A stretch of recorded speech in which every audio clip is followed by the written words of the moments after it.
Und das sieht so aus, als wenn alles funktioniert technisch, was jetzt das Umschalten anbetrifft.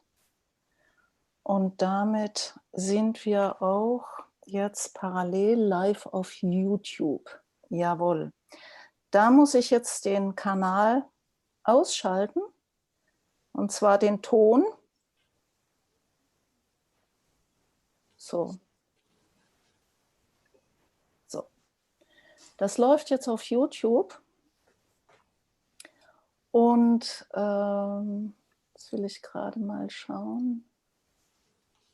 Nein.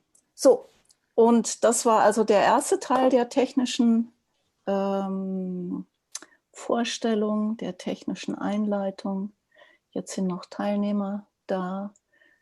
Die möchte ich auch gerne noch reinlassen. Okay, sieht so aus. Jawohl, jetzt. And we turn to English because, yeah, we announced this webinar from CETA Regional Group Frankfurt in English, and it will be held in English.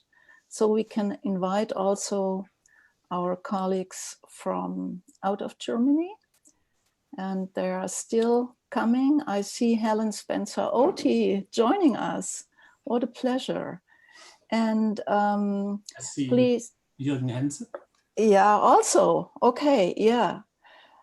So next thing I would like to tell you is right now, I think everybody is quite familiar with Zoom, but anyway, if you are not, please expect interruptions. I mean, technical ones, not from my side or whatever. It can be on your computer, some, you know, up and down.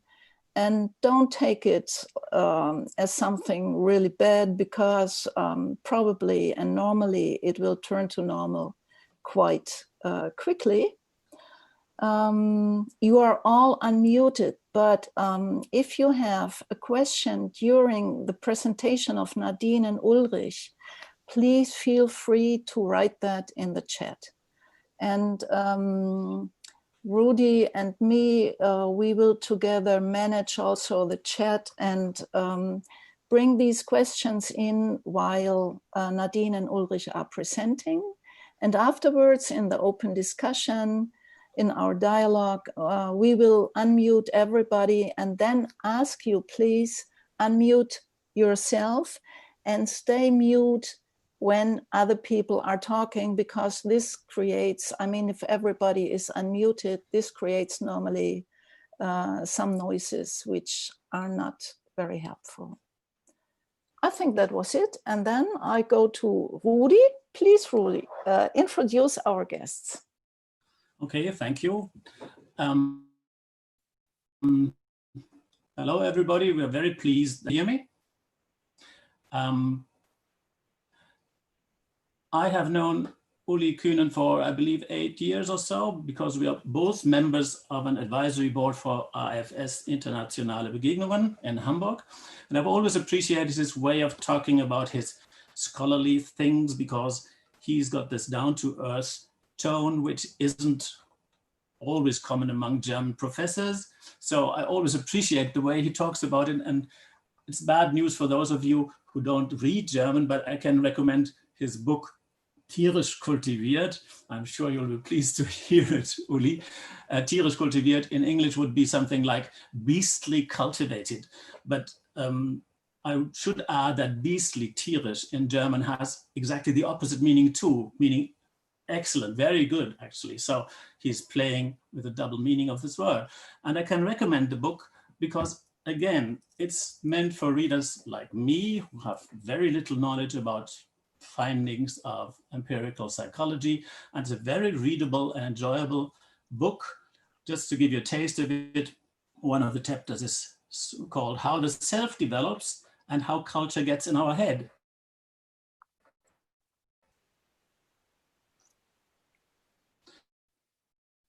Okay, this is exactly what I was talking about. You see Udi freeze, but he comes again. called Where Do Cultural Dimensions Come From and Why? You'll find somebody is intervening. I've also met Nadine, again, in the context of the IFS Advisory Board, where she presented her PhD, and actually she was a PhD student with Ulrich Kühnen. And what I liked was the multi-method approach. And actually, that is exactly what Antje and I intended when setting up this series of webinars, looking at various ways of addressing the intercultural issues and being, as much as we can, non-dogmatic. So there's a broad methodological approach, and I know she's an experienced trainer and coach. So we're all looking forward to your presentation. So it's all yours now, Nadine and Uli. You need to unmute yourselves. Thank you very much, Rudi and Antje, and very nice to see such a large group coming in and seeing some familiar faces and some new faces. And in a moment, Uli will actually start and give a short presentation about the theoretical background, and then I'll talk a little bit more about practical applications. But we actually wanted to start with asking for your prior experience, prior knowledge, and I will share in a moment a Mentimeter survey, and I'll also put in the chat. You can see it in the chat now. There's a link that directly takes you to the Mentimeter survey. Alternatively, you can take your phone and go to, actually it should be menti.com, and then enter the code. And we should see live when the results come in. And there are a couple of questions about the model by Geert Hofstede. And then the second question I will reveal in a moment is about the model by Shalom Schwartz, just to get an idea of how familiar you are already with these models, if you're using them, etc. And if you have difficulty, and I see the first ones coming in, if you experience difficulty, you can also just type in the chat what your experience with these two models is. So we'll just wait a moment.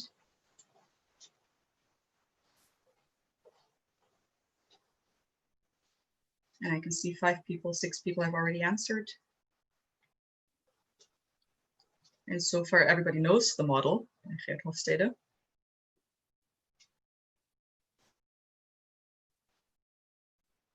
And let's just wait a few more seconds so everybody has a chance to answer.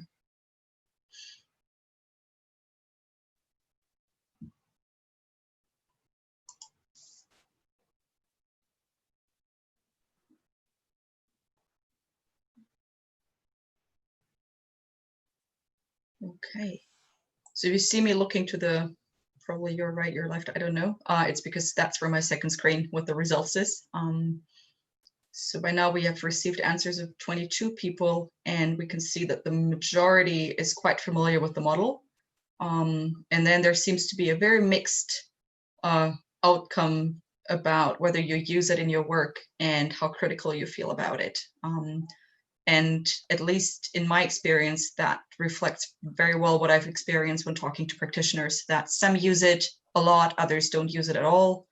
And some are huge fans and others might be quite skeptical, and we want to explore that further today. And just to move things on, I will actually try to move us to the second question. And see if that works.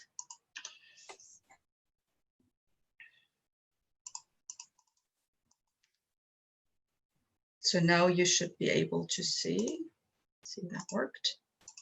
You should see the same questions for the model by Shalom Schwartz. And I'm honestly very curious about that one because I think it's less well known in the practitioner world than the model by Hofstede. So same procedure.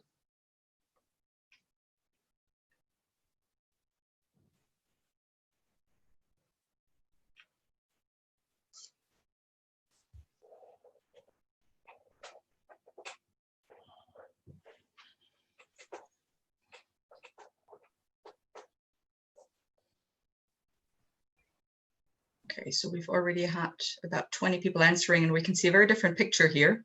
It seems that so far people are less familiar with the work by Shalom Schwartz, and that seems to follow logically that they're also not necessarily using it or might not have a very critical attitude towards it.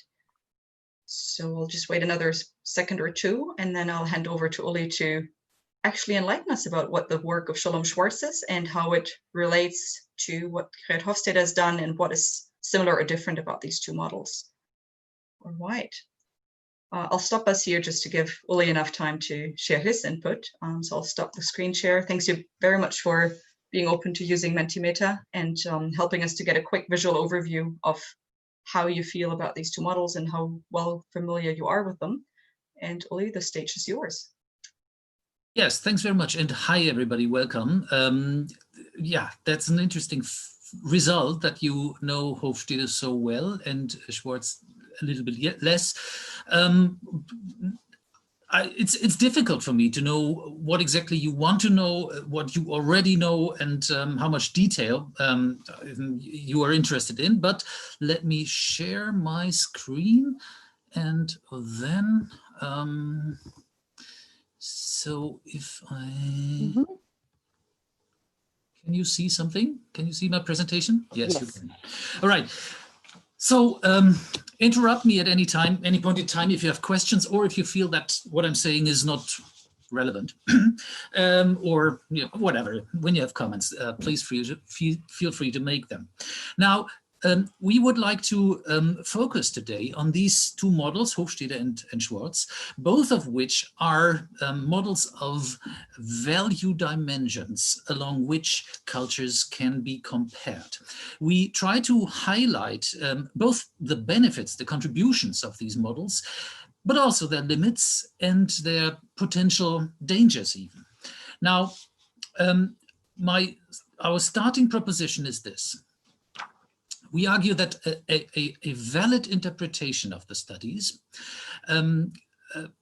presupposes an understanding of the research questions and the interests that guided the research project. From that follows a certain methodology that you apply in order to answer your research questions. And from that follows how you should interpret the findings. And only if you do that validly, you can use them in a reasonable way. Now, we'll focus on those two, and in particular focus on what they have in common. Let me right away say that they have quite different aspects as well, but they converge to some extent on some findings. Now, first things first, Hofstede, known to you, you know that he did in the 1970s in particular a morale survey, and I presume you know that he did this only for IBM employees, this computer hardware company, and he was interested in, or he was supposed to do a morale survey. He was interested in work-related values, and that is very important. And basically, that was it with regard to the theory. He didn't really have a lot of theory. He just, approached this project in a bottom-up way. But what he had was a remarkable database of more than 116,000 respondents from over 70 nations. That, in particular at the time, was simply revolutionary. Such a data set simply didn't exist. And therefore, it is perfectly valid that he was a celebrity in the social sciences. That cannot be underestimated, I think. Now, let me give to you a brief idea of what he did in methodological terms. As I said, the whole project was very much in a bottom-up way. And so was his methodology, because what he did was the following. In principle, when you have several items, each of which asks a certain question, you can correlate all items with each other. And then you get such a correlation matrix. Yeah? Now, I presume you know that a correlation is an indication of the relationship between two variables. If it's close to 0, there is no such relationship. If it's close to 1, it's a very strong relationship. And you get such a metric. Each item correlates with each other. It's a fictive example, of course, but it might look like this. And when you look at it a bit more carefully, you see that apparently here there are two sets of variables, and I highlight to you what they are. First, you can see that the items 1, 3, 4, and 7 intercorrelate with each other. They have high correlations with each other, but low correlations with the other items. And the way to interpret this, that they apparently measure something common, something underlying, an underlying concept. They form, as it is called, a factor. And the second cluster of variables, the second factor then, consists of the items 2, 7, 5, and 6. Again, here the items correlate with each other, but don't correlate with the others. And that means there is a second underlying concept that is measured by these 3 remaining items. So we have a 2-factor solution in this case. 2 things drive the answers to these questions. And as you can see, it doesn't require any theory at all. You can do this with every data set and basically look at what is there. And yes, this is indeed a bit, oversimplified, of course, very much oversimplified, but in principle, it is what Hofstede did. He just let the data speak. Now, when you do that, then you see, all right, these items correlate with each other. They form another factor, and then you have to interpret what could be the underlying factor, the underlying construct that is measured here. And you have to give it a name, and that's what he did. And these are the dimensions that you probably are familiar with. Let me just mention 2 of them. For time reasons, I restrict myself to 2. The first one is this very famous individualism and collectivism dimension. It refers to the relationship between individuals and groups. Now, for each of the country, you can calculate then a mean score of all the items that measure this construct, that measure this factor. And you get a continuum along which they vary. Now, that is an important thing because it means that a dimension, the purpose of a dimension is to make comparisons meaningful. But that is very crucial. There is no such thing as a individualist versus a collectivist culture as such. These terms are meaningful only when comparing cultures. Look at Spain, for instance. When you compare Spain to the US, it is a bit more or a bit less individualist, if you wish, a bit more a collectivist culture. Yes, that's true. But when you compare to, say, China, it appears to be a more individualist culture. And this is how it is. The meaning of these dimensions exists in comparisons only.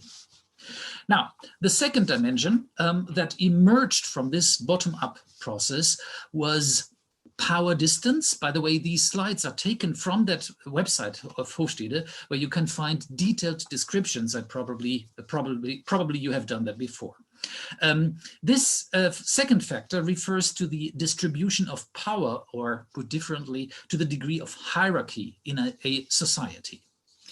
And essentially, I want to leave it at that for Hofstede, just highlight the fact he didn't start very much with a theory. He just, let the data speak in a bottom-up way with a lot of interpretation coming in there, a lot of ex post interpretation, if you wish.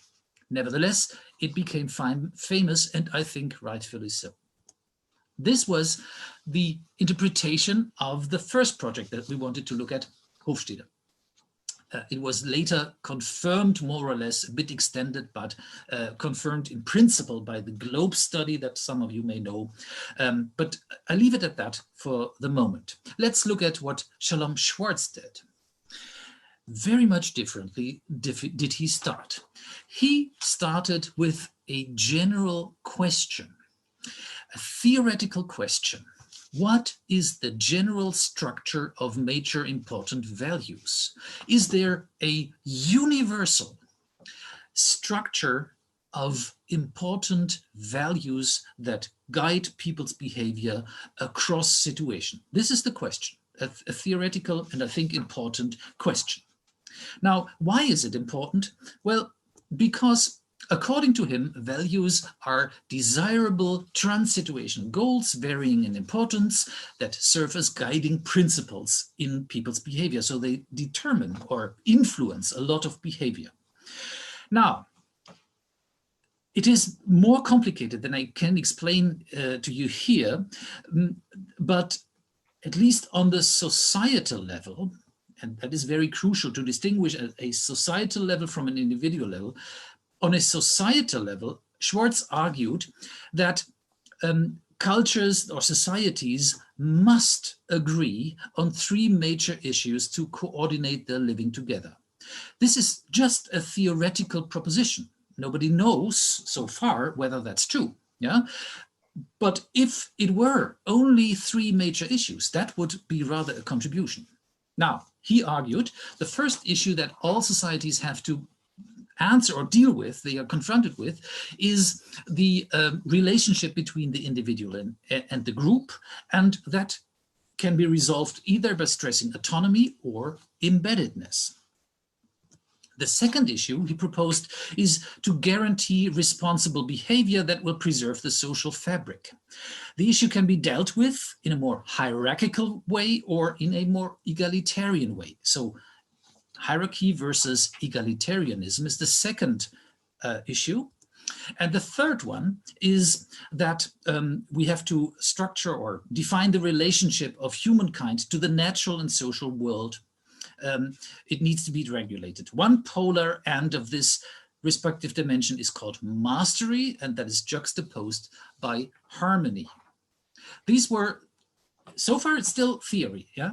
And now he goes on to say, all right, these three dimensions structure the entire space of most important values, but they do so in a systematic way. And it looks like this. What this is supposed to say is, you see here the three dimensions that I mentioned before: autonomy versus conservatism, that's embeddedness, egalitarianism versus hierarchy, and harmony versus mastery. But if values belong to the opposite ends of a dimension, they are incompatible with one another. But there is more to this than that. What he also says is that values that belong to adjacent places in the circumplex are compatible with one another. So egalitarianism is more compatible with harmony than with mastery, for that matter. Yeah. Likewise, hierarchy is more compatible with mastery than with autonomy. Yeah. Now, again, so far that is all theory. It's just he sits there and proposes this. From there, he moves on to develop his research. And what did he do in his initial studies, at least? He had 122 samples from 49 nations answer several questions, and these were teachers. Teachers only. Why teachers? Well, because the role of the duties of teachers is to be a value transmitter, yeah, to transmit values from one generation to the next. That is why he was interested in them. He gave a long list of possible values to his participants and asked them to indicate to which degree they are guiding principles in their life, such as freedom, self-discipline, honesty, social justice, and so forth. Now, imagine this: 120 samples, 49 nations, some 50 values. The space of possible solutions that you get is enormous. It's just huge. And I showed you how it looks, what turned out. This is a bit hard to read, I know, but I can easily explain to you the principle. What you see is all of these values are placed in this circumplex model. And if they are placed close to each other, they're compatible. They correlate with each other. And if they're located at opposite ends in the space, they're incompatible with one another. And now this is just based on empirical findings. This is what turns out. And what you see is that honesty, for instance, goes easily together with valuing social justice. It is incompatible with, say, valuing authority or with valuing independence, if you wish, and so on. You can go through this space. And the crucial thing is, now the entirety of this super, super complex value space is structured in a meaningful way by only 3 dimensions. That is, of course, a reduction of complexity, but a meaningful reduction of complexity, so that you can now deal with this. Because then the next step is, what you can do with this, calculate the average scores, the endorsement of these values in different cultures, and you get a world map of cultures. And here it is. That's how it looks in principle. Now, that's what you get. Again, of course, these are just dimensions. Everything varies, and this is highly aggregated. Each culture is an own dot in this example, but still, for the purpose of comparing cultures, and that is the only reason why this is important here, it is meaningful. Let me summarize what I've said. I wanted to illustrate that these 2 projects could hardly be more different with regard to the starting point, the theoretical interest, the theoretical question that guided the research project. They could hardly be more different with regard to the participants that took part in the studies. They could hardly be more different with regard to the methodologies that were used. And yet, at least with regard to these 2 dimensions that are focused on, the findings are surprisingly convergent. Autonomy versus embeddedness corresponds, that's the Schwartz project, corresponds to what Hofstede called individualism and collectivism. What Schwartz calls hierarchy versus egalitarianism pretty much corresponds to the power distance dimension by Hofstede. Again, there is much more to both projects, but I hope this gave you a bit of a better idea of what these projects did. And that's it for my part. And now I hand back to Nadine. Thank you, Uli. And as we transition to the other slides, if there are any questions to what Uli has just presented, feel free to type them in the chat. Or otherwise, we can also come back to them at the end. If there are no urgent questions right now, I would continue with what this might mean for a practice as an intercultural trainer. And I'll just get my screen ready. So you should now be able to see my slides. And well, as a quick introduction, I sort of feel like I have 2 hats on. One is that I still feel very connected to research. Rudi mentioned it. I had the honor of being a PhD student of Uli, and I received my PhD in psychology for research that I've done on evidence-based design of intercultural training and multi-method assessment of intercultural competence among university students. And I still feel very connected to the whole academia world, and I sometimes teach some courses at university. However, my main job is that I am an almost full-time intercultural trainer and project manager of intercultural education projects at Interculture. And Interculture is a small nonprofit based in Hamburg, and I usually do a lot of work with different clients or different target groups, ranging from the public sector to education to the corporate world. So basically anyone from people who work in the Justice Department or police to people who work in university or students, all the way to managers or employees of multinational corporations.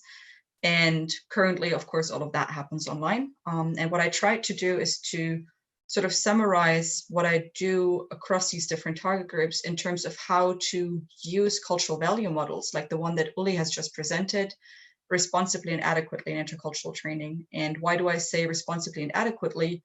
Because we've seen it in the survey that we did in the beginning with you. There might be some very, very valid criticisms or skepticism about what Uli has presented in terms of when we bring this into intercultural training. And I'm happy that Uli gave us such a comprehensive overview of what the research was about and what this claims on a research level. but I think it raises some different questions when we talk about practice. And I think it comes down to three key challenges. One is, what is our underlying construct of culture that we use in training compared to the underlying construct that was used in the research? Then how do we explore, or how do we encourage our learners to explore differences and commonalities? And I think the last one is most relevant. How do we create awareness and understanding for these differences and similarities without reinforcing stereotypes? And I think that's a big struggle, or one of the key challenges to intercultural trainers, to give people orientation. Uli was saying reduction of complexity. Of course, a lot of times we get hired to reduce complexity for people, but how far is too far? How much reduction can you do? And where do you have to actually deconstruct and alert people to how complex it can actually be? And I just brought a couple of examples for that. And I'm aware that all of you are at least as experienced as me, if not more. And so once I'm done, we're also very curious to hear if there are other experiences, other ideas from your side. So if we talk about the underlying construct of culture, what I usually try to do in the beginning of any training, no matter how long it is, no matter the target group, is to somehow co-create a working definition, just to see what people associate with the term culture. And that might be very different across target groups. The image you see is just one of many examples. I often just collect people's associations with it.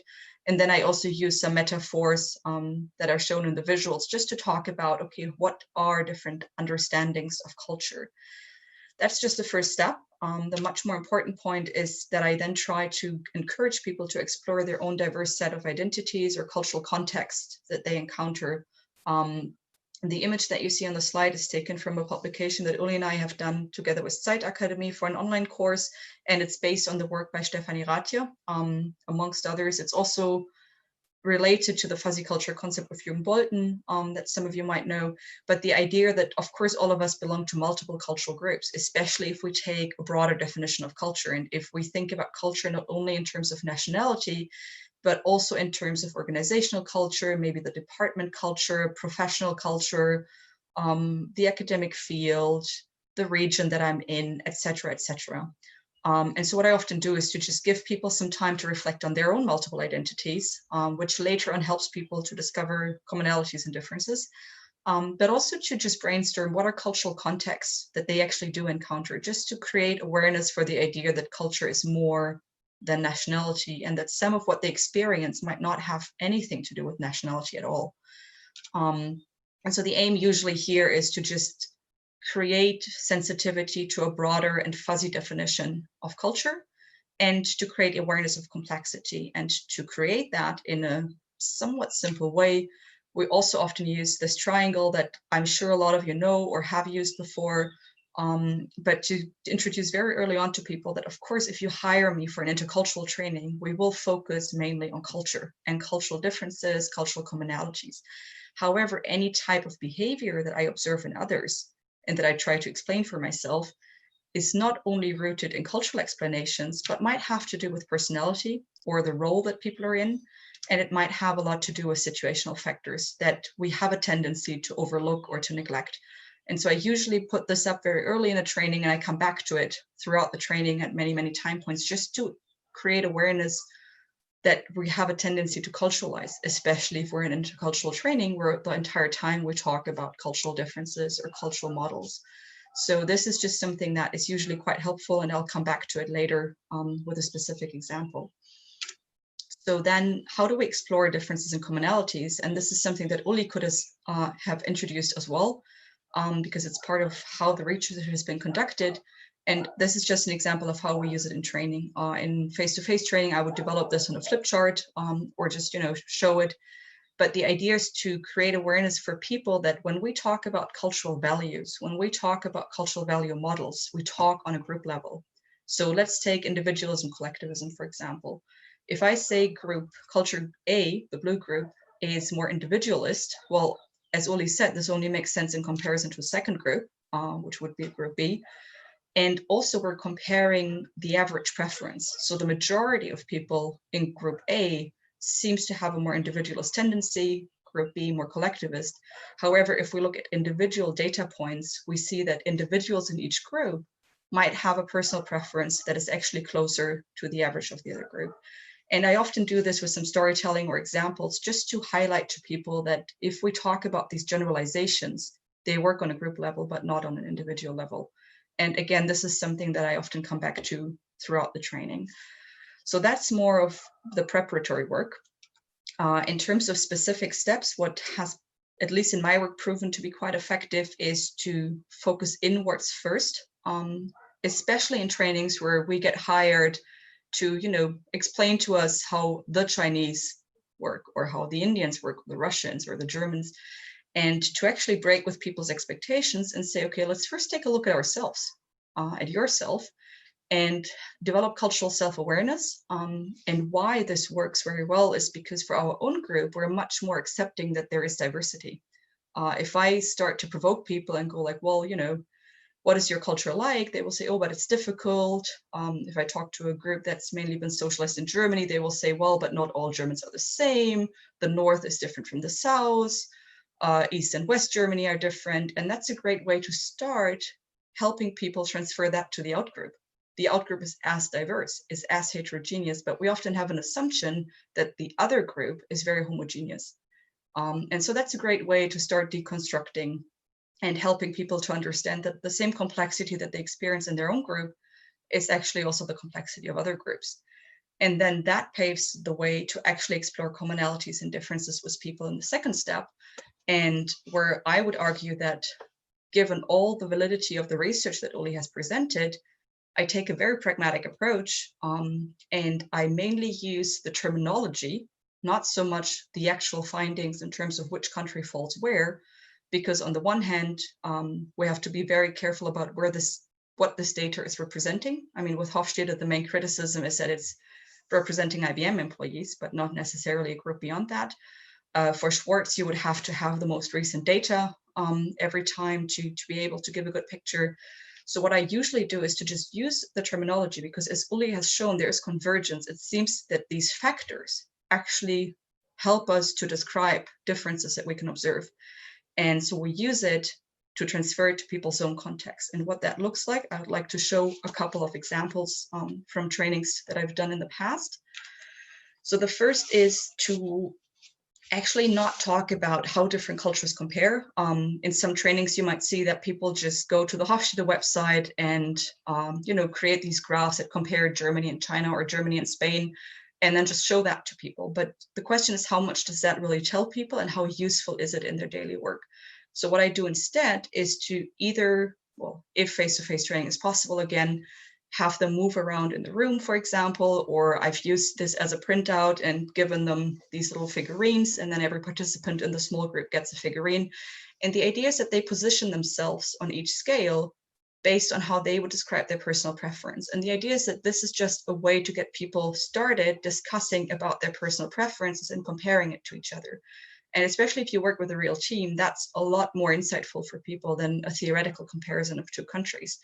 And usually then people I like the way with the figurines, for example, because people then can reposition in comparison to others and also discuss, is it the same across situations or maybe different? And it's just a great way to get the conversation started and then continue to move on to explore, where do we have commonalities? Where do we have differences? Where do we have to continue discussing to better understand each other? Given that a lot of us probably had to move our training online, you can do the same online. We've tried this, for example, and I think there's a lot more ways to do this. We've tried it with a collaborative document. So the screenshot you see here is Google Doc that we've prepared, and then you just put little cards for each participant, or they can type their own name, and then they can just move it around, and in real time you can see and you can start discussing and have the same type of conversation. So that also works in the virtual space. And you see that the question here again is, what is your personal preference? Of course, you can add, how would you describe the preference in your team or the dominant preference in your department? And then that opens up another layer of discussion. And what then often is interesting is that even if people come from the same team or the same cultural background, they might fundamentally disagree. And that's another learning. So if we go back to this one, if I have 3 people in my small group that have been socialized in Germany, and I have 3 that actually grew up in India, I might see that not all of them put their figurine in the same position. And that again helps people to understand that individual preferences are much more diverse than what we would describe as an average tendency. So that's one example of how to do it. The other one is to encourage people to apply these frameworks to their own workplace in a much more flexible way. And this is why it's important to beforehand establish what cultural context they encounter. And the example you see here, I was working with a corporation with different people in management positions, and they've had a merger between two companies in northern and southern Germany. And they also have very, very different teams or departments. And they actually use the cultural dimension of universalism and particularism, which Uli did not discuss, but some of you might also know. And they applied it to team culture. And the task was very open. The task was to explore this dimension and to think about how it actually plays a role in their workplace. But they came up with the idea that actually they have one team that is building the same type of machine, which always has to be the same. It's one prototype and they just have to rebuild that 100 times. And they discussed that this team has a more universalist culture because it just has to be the same. It has to follow the rules. Whereas team B is actually working in a very innovative product, and they always have to be very creative and start from scratch. And that might give lead to a team culture that is more particularist, where people improvise, break with the rules, bend the rules to discover new things. And it doesn't matter as much if I would fully agree with this observation, but just for people to start using the terminology to describe differences that they experience and to understand that it doesn't necessarily have to be national culture. You see a second example on this one. It might be difficult to read, but people used the low and high power distance that Uli discussed and actually thought about where in our company do we have more high power distance, where do we have low power distance, how would we describe our organizational culture, and what are pros and cons of that, and what leadership culture do we want to establish. And again, it's mainly a starting point for people to start discussing what cultural preferences they experience in their workplace or in their general settings, and where do they need to discuss more, or where can they identify commonalities or differences. The third example is to just encourage discussion about very specific situations or events and how people prefer to go about it. So what we often also do is to just put people into smaller groups and, for example, for hierarchy and power distance, to just give them a few questions to get them started to discuss and say, you know, what would you expect from your superior? What would you expect from your subordinates? How are decisions made? You can come up with a lot more questions. And then just have people discuss and share how they would actually go about it with the background knowledge of the cultural dimension. And then the second step would be to find a shared way or give each other advice on how to respond more flexibly to these different preferences. So we've done it in the past that following the first discussion, the task was to come up with advice on how to act in a cultural context that has a higher power distance and how to behave in a context that has a lower power distance, just to help people to understand how that transfers to actual behavior and so that they can then act more flexibly. And it is often a very challenging task for the small groups because people would prefer that you give a do's and don'ts list. But at least in my experience, this is a lot more beneficial and long-term competence for them to really start to think about how to identify these different preferences and what this means in terms of flexibly responding to them. The summary of this part, and this is of course just my personal and subjective experience, what I would recommend to do is to promote a very solid and deep understanding of these models. And this doesn't mean that you have to walk your participants through what Uli has presented, if they like it, of course, but to have this deep understanding yourself and then find a way to transfer that to your participants. And that can take various forms. Like sometimes if I have an audience that likes it, I might give a PowerPoint similar to what Uli has done, but I might also just introduce it through storytelling or examples, just to create understanding that we're talking on the group level. It's more complex in reality, and we're using generalizations for orientation or for description.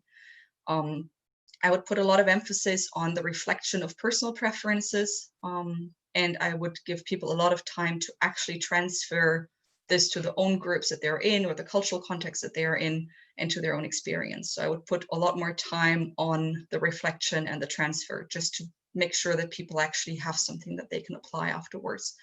What I personally would avoid and do avoid is any cultural labels, any national labels or country-specific examples. Depending on the target group, of course, people ask for it or push for it and say, well, can you not show us, these graphics where countries get compared? I stopped doing it because I think it does more damage than good. And I'm aware that this is a discussion that we could have for hours and that has different positions. But at least in my experience, it doesn't make a difference if you just skip the labels. If you use case studies, you don't have to say this person from China and this person from Germany. It makes as much sense to work with it as individual, like looking at the people in the case as individuals, and then continue discussing what might be explanations for what we're experiencing. I'm also very mindful of my language, and I'm sure I don't always succeed, but I think that's part of the work to always engage in critical self-reflection as a trainer. What language do I use and what do I portray or suggest with my language? So I try to avoid generalizing statements like, the Germans are like this, or the Indians are like that. So I tried that through my language, I actually role model to people how to deconstruct or how to avoid culturalizing, stereotyping, or generalizing too much. And also to try to not treat groups as homogeneous entities, to not suggest that, but to carefully remind people that it is more complex. And that brings me to my last point, how to create awareness and understanding without reinforcing stereotypes. And what I often do, and I have a background in social psychology, so that has always come natural to me that I think this should be in any training. But again, it doesn't have to be a scientific discussion. It can be some examples or stories just to remind people or create awareness about cognitive biases, that perception is different, that we have filters in how we perceive the world. And again, it doesn't have to be a theoretical input at all, but there's a lot of really good activities that you can do to create aha moments where people understand how selective our perception is. You might have seen this gorilla video where people pass a ball and people don't see that a gorilla is walking through. There are other activities that can be done in the virtual space as well. Little jolts, Tiagi, for example, has published a few of these, where people can just understand or have that experience, an aha moment of, okay, my perception is biased. And this is why I actually should feel motivated to question my own perception. And from there, you can use several activities that illustrate the tendency to jump to conclusions or to interpret, and then experiment with tools for suspending judgment. And some of you might be familiar with DIVE, which in different versions exists with different acronyms. But this idea of separating description, interpretation, verification, evaluation.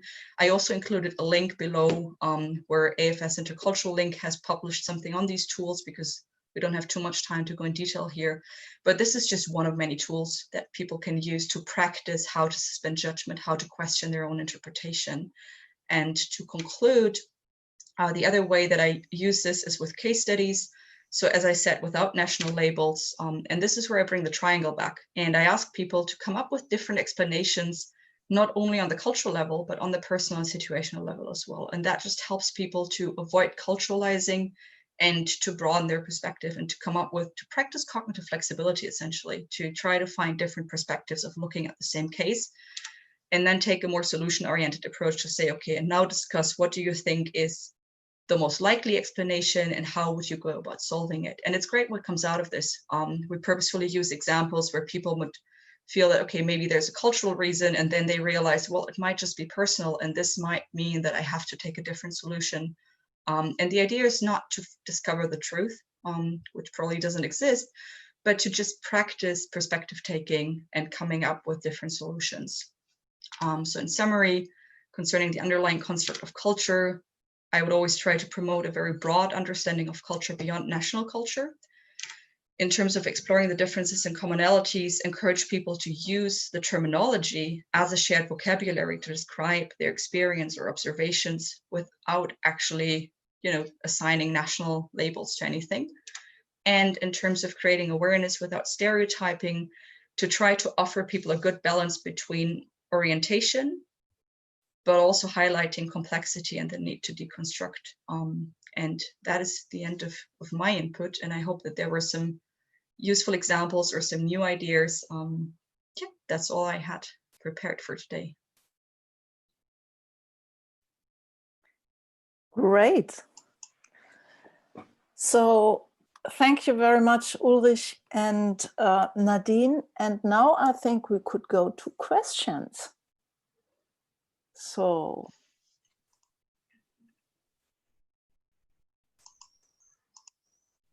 I invite everybody because now I'm just reading one question in the chat. Yeah. Both of you concerning Schwarz results. First time I saw the Netherlands close to Portugal on a chart, question mark. Have you got any explanation for findings of this type?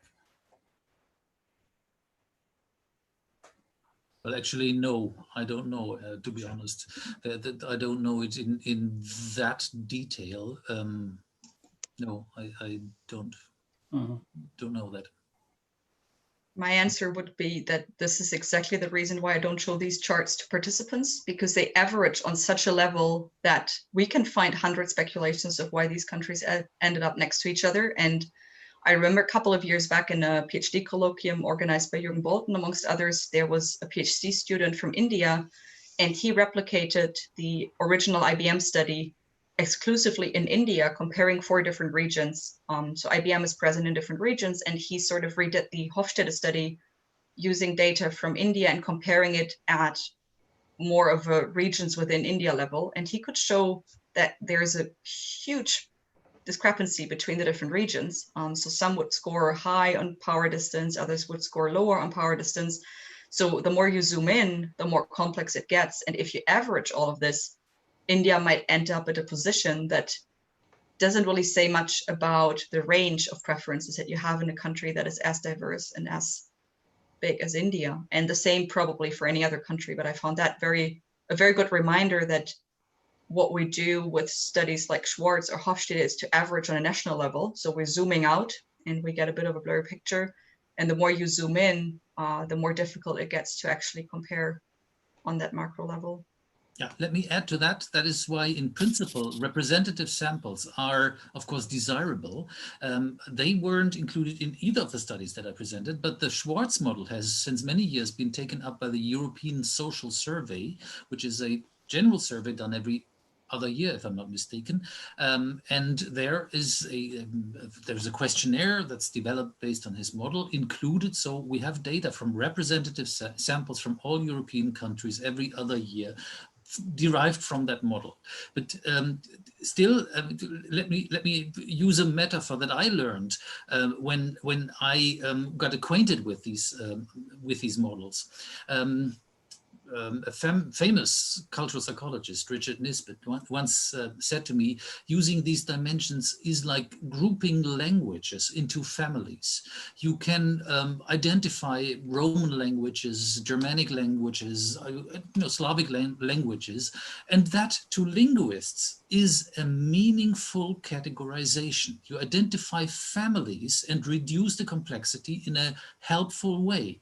But it by no means implies that if you speak one of the Slavic languages, you understand each other. There is, of course, a huge amount of variation still left. That's certainly true. There are plenty of comments on the chat now.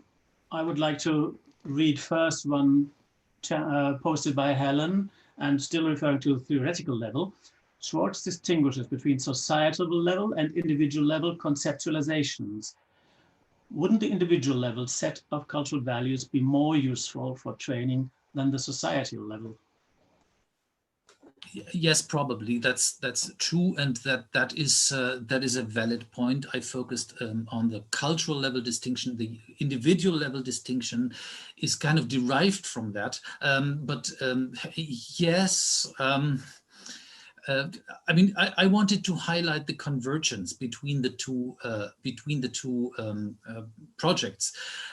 On the individual level, the major distinction the major dimensionality of values is that between conservation values on the one hand versus openness to change. That's the one dimension. So conservative values with openness, and the other one is called self-enhancement versus self-transcendence. That is whether you care basically about the self versus about others, benevolent values.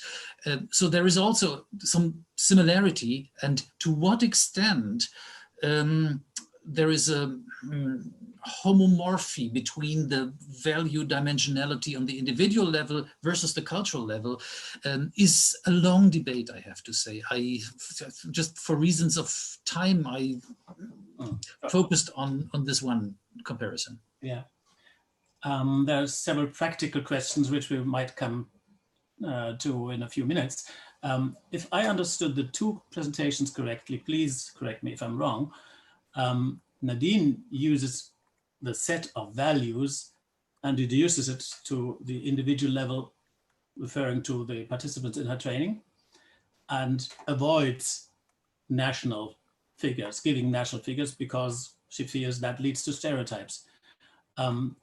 So I actually don't see the relationship between the two presentations, actually. The critical remarks referring to Schwartz, Globe, and Hofstede, and of course Trompenaars, etc., have always focused on the list of nations. And they have been quoted again and again. And then Nadine says, that's okay, I disregard the list of nations. I just take the dimensions. Is that, do I understand that correctly? Yes. And the link I see is that whatever works on the country level should also work as a reflection tool on the individual level, because the group result comes from individual preferences that have been pooled and averaged to describe general tendencies. So of course, in the training, you then move flexibly between individual and group level, because from the individual reflection, of course, in the training, there will also be discussions on the example I showed. Team A has this preference, and Team B, we experience as having this preference. And then they will again compare, of course, on the group level. So I feel it's a very dynamic back and forth, zooming in and out.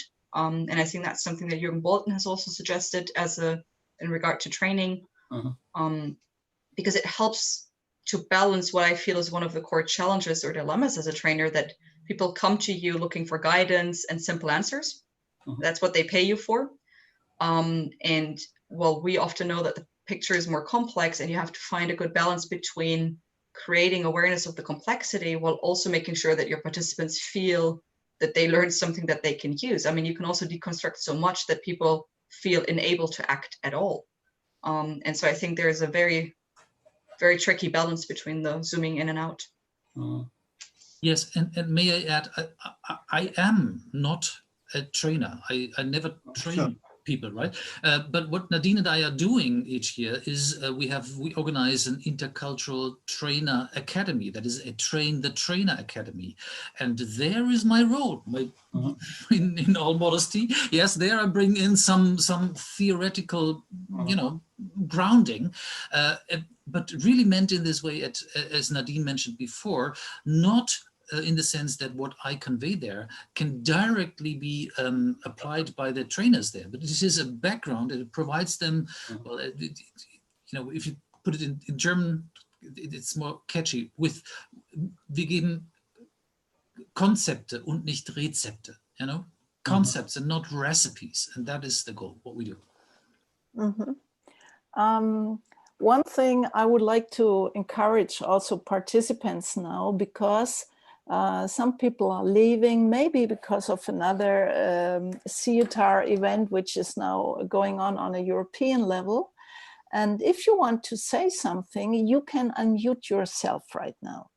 Well, I would like to take one of the questions I found quite interesting. And it was a question from Steve. He asks Nadine, how do you help learners to identify the takeaways from the discussions you encourage them to have?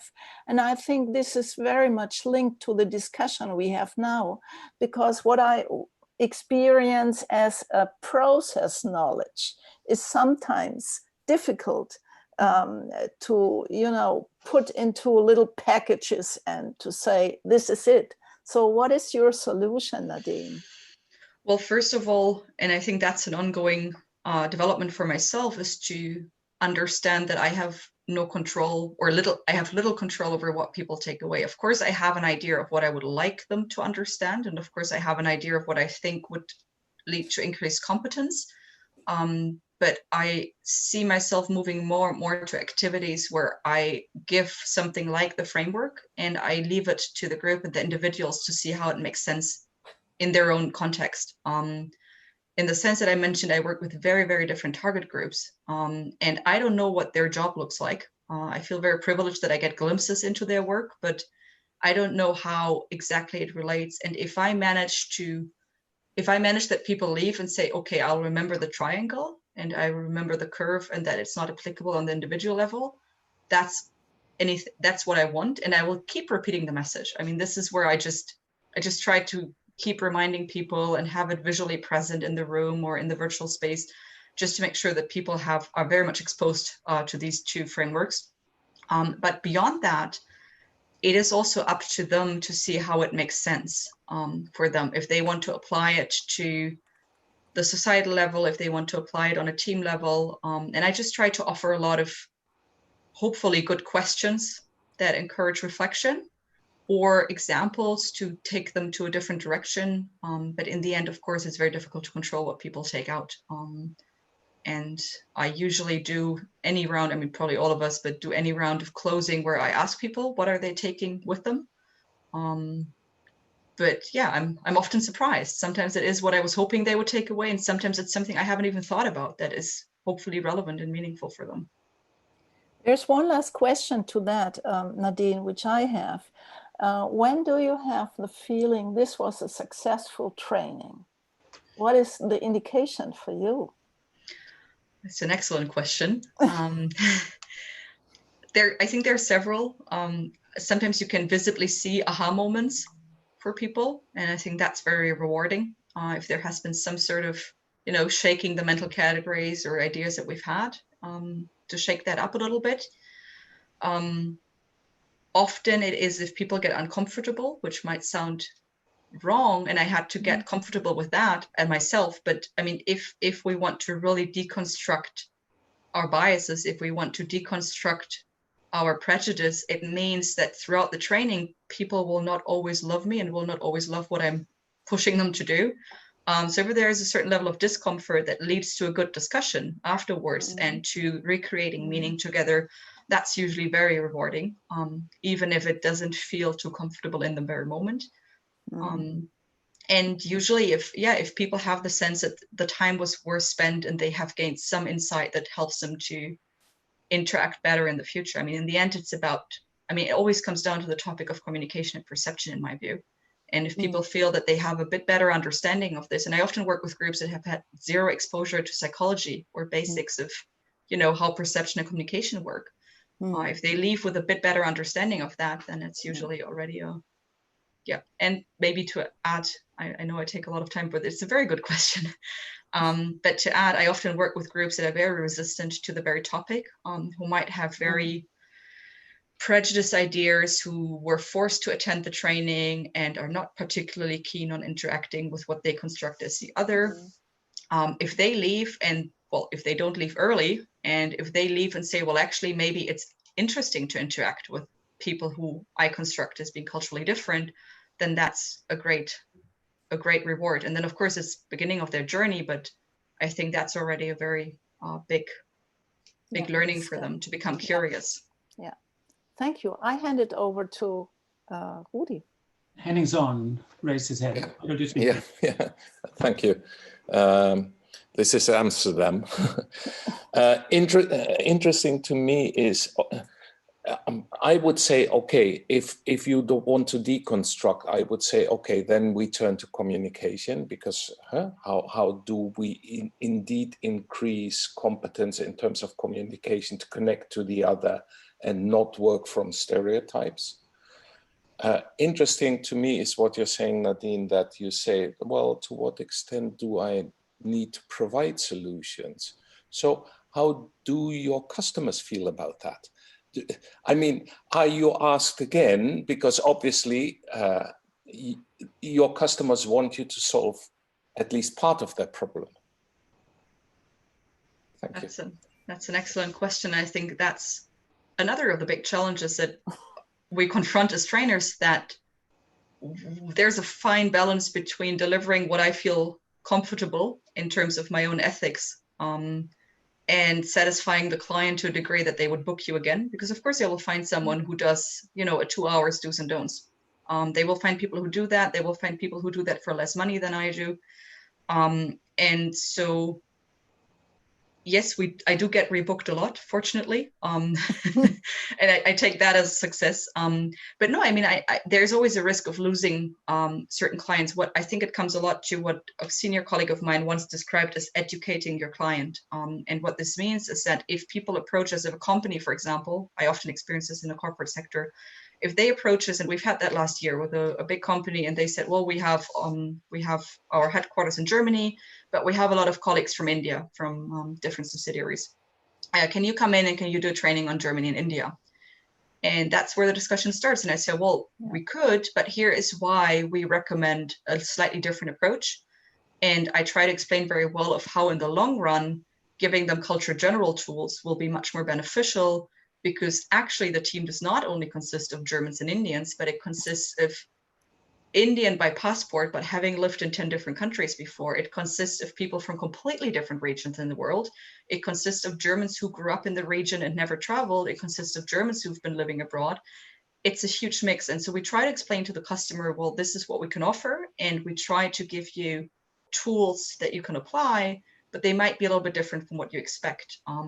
And in that particular company, we've had a series of trainings, and well, it was a learning process for both sides. But I think it comes down to giving people hands-on tools that they feel they can apply in their real life. And this is why you get rebooked, because they say, well, I've learned something like the dive technique or communication competencies. I think it's a lot about that, that I can use tomorrow when I come back to the office.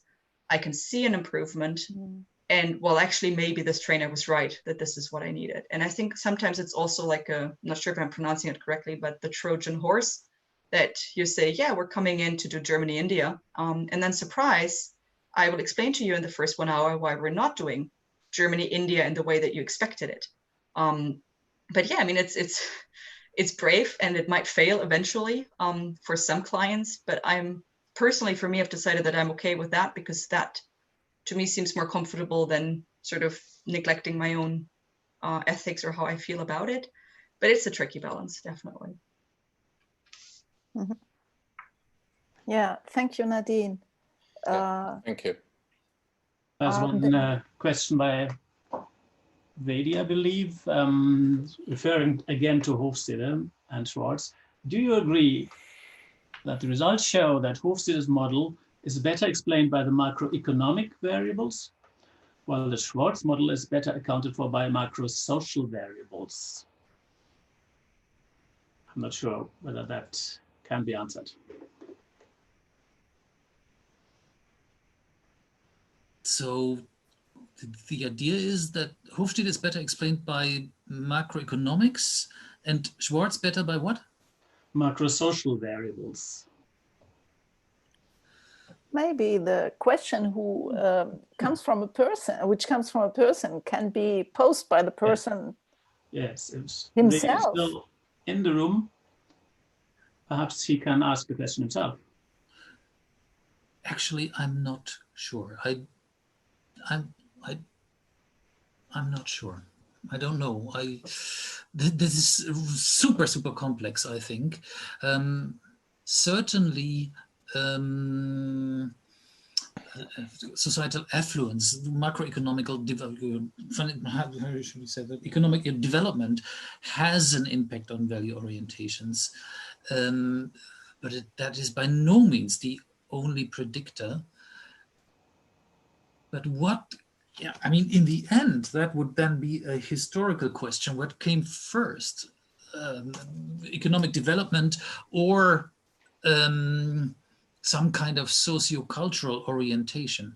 And answering that is beyond my competence. I wouldn't know, I must say.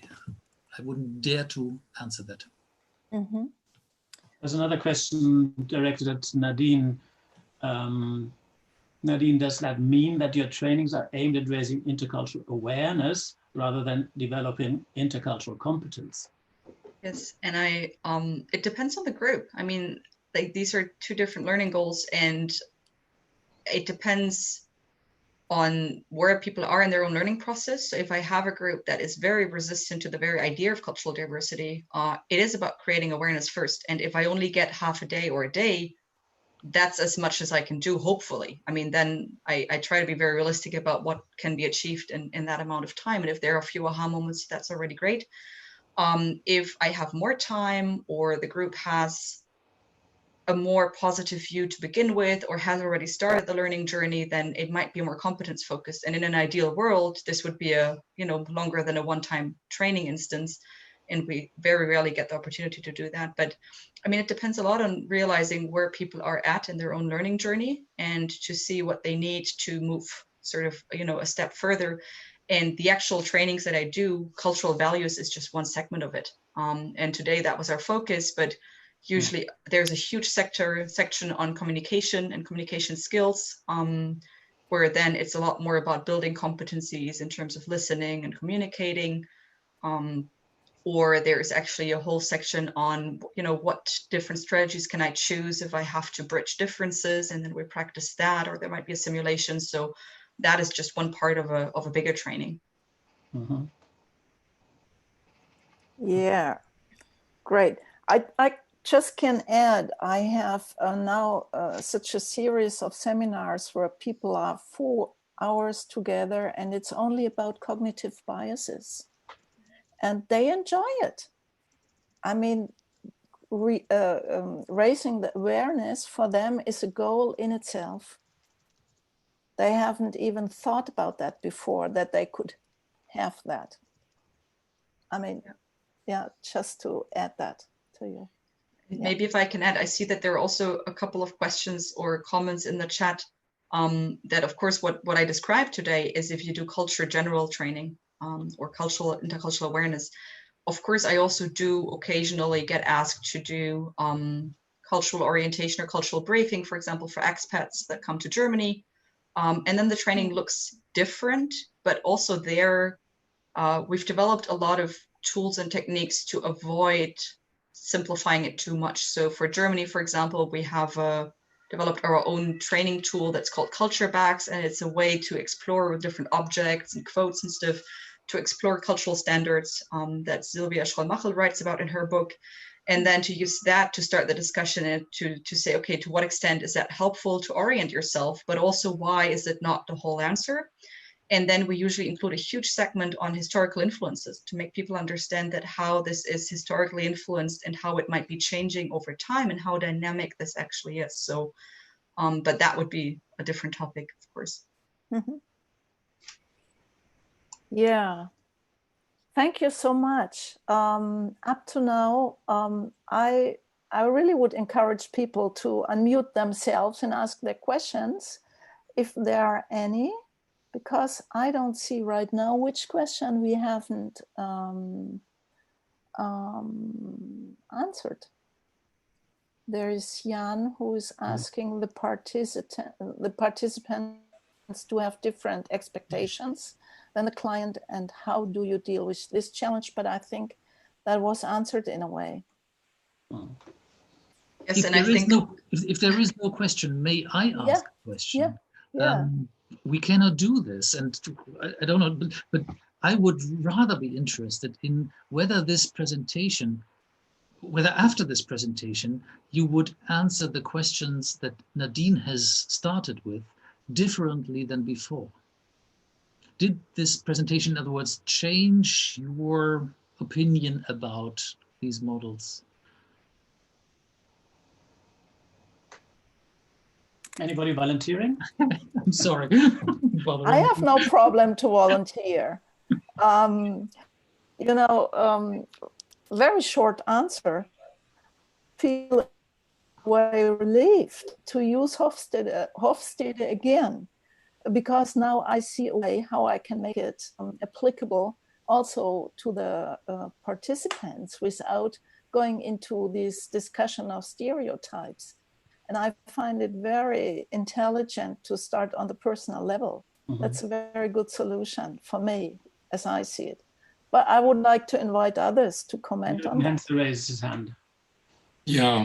Thank you for that. Actually, really an enlightenment to listen to you both. Thank you so much. Well, I think one fact is simple. The Hofstede model is penetrating the brain, and you cannot get rid of it. Once you have it and you troll around with your dog in the forest and you tell yourself, get rid of it. And after 5 hours, you end up at home and you think, God heavens, it's still there. And it really makes a difference. Well, I had the pleasure to I think it was in 2004 in Xi'an in South China, having lunch with Schwartz and discussing the model. You cannot get a penetration effect in your brain by the Schwartz model. It is simply too complicated. It raises a lot of questions, and it's not so speedy inside the brain. And this is why Hofstede has been able to win for a long time. And I greatly appreciate the fairness. I want to add the fairness which you applied, not to condemn Hofstede. I have a lot of work in my teaching to tackle the Hofstede work as an historical event, as you said, based on method, on availability of sources, and this one time in history option he had with IBM. Well, actually, that's all. So the penetration of the mind is too strong with Hofstede. Sorry for that. Okay, I agree. I prefer Schwartz, by the way, but right. Perhaps I may respond to your question. Okay. I do address in my courses Hofstede's approach, but always in relation to other findings, implying actually to correct it in some very important aspects. Let's take, for example, power distance. And in recent years, I've always referred to France, and the statistics provided by Hofstede are such that power distance in France is about double as high as in Germany. And I refer to other authors in France, Derrida, for example, and others who don't agree. And I refer to the industrial struggles and the violence that is common in France in this context, and contrast it with narratives. And that's the key word for me, narratives that are maintained in France and have been maintained since 1789, glorifying the revolution, because it's a public discourse. So you realize I'm approaching it from my angle. So I use the methodology suggested by quantitative frameworks as suggested by Hofstede and others to contrast them with other approaches of explaining what is going on in different countries. If we allow talking about countries, of course, a nation is a dimension, no doubt about that. But the question which Nadine asked too, is a nation a culture, or how do we understand culture? So to cut a long story short, I always use it because Hofstede, as you rightly say, plays a very important role in my teaching too, and my learning too, most of all, actually. He was an eye-opener in many ways for me too.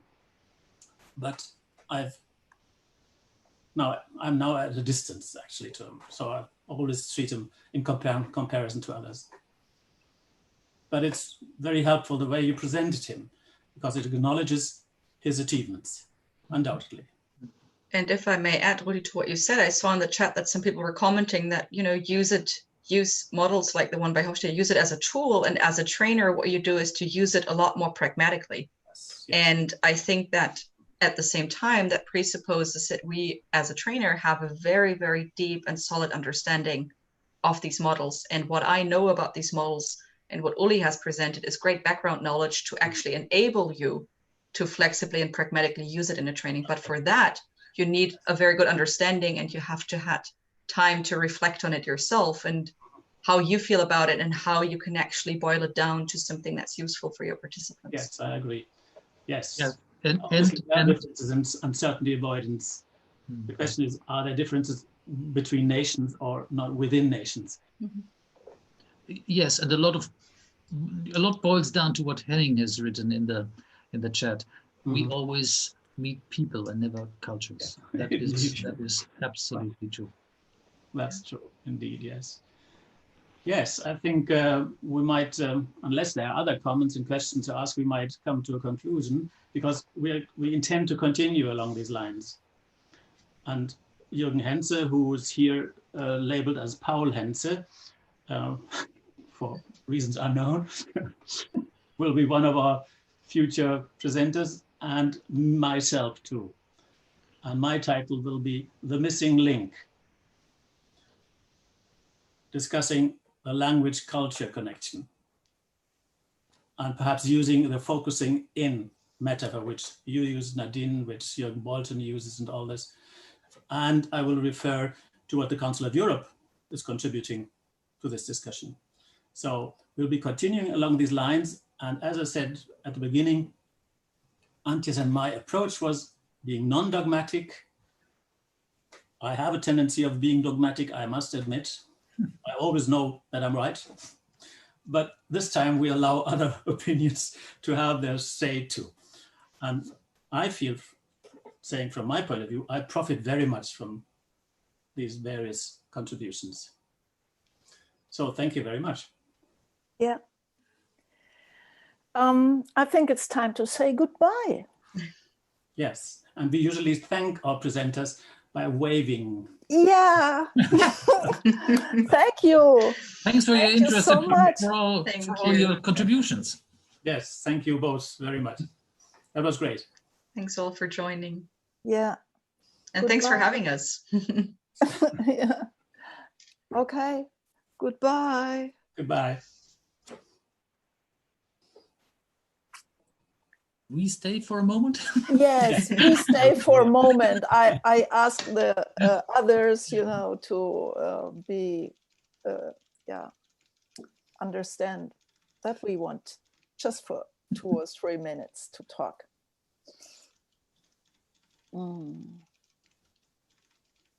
So, jetzt sind wir wieder auf Deutsch, oder? And give me a second. I think that I see that Lothar is still there, and you asked if I could repost the link. I think the problem is that the link does not work even if I repost it, but you can search for AFS and tools to suspend judgment, and it should show up as one of the first search results. And I can also share the PDF with Antje and Rudi, and you can send it to people afterwards. Oh, that's great. I think people will highly appreciate that. Yeah, I'll just include it in the materials. Yeah. But, you know, because there is Lothar, Steve, and Julia, and could you please give us some privacy? Yeah. Thank you very much. Das war sehr dynamisch. Okay. Das war gut. Ja, war schön. Ja, das ging gut hin und her. Ja. Das Witzige war, Nadine, ich hatte den Poll ja angelegt. Ich hätte es machen können, ja, aber es war so, du hattest es perfekt, ja. Das war perfekt, Okay. ja. Ja, es gab eigentlich gar keinen ernsthaften technischen Zwischenfall. Das Nein. war sehr angenehm natürlich. Ja. Es war gut, auch der Kontrast war gut. Ja. Ich weiß jetzt nur nicht, Rudi, wie wir das machen mit dieser Präsentation aussenden. Also wenn wir das PDF von dir haben, ich muss mal gucken, weil alles wird ja aufgezeichnet. Also ich kriege hinterher auch den Chat nochmal. Also wir können den Link rein editieren. Wir haben ja das aufgenommen. Du könntest jetzt die Aufnahme sogar stoppen, weil die Datei wird immer so gigantisch groß. Richtig, wir sind ja noch live auf YouTube. Genau.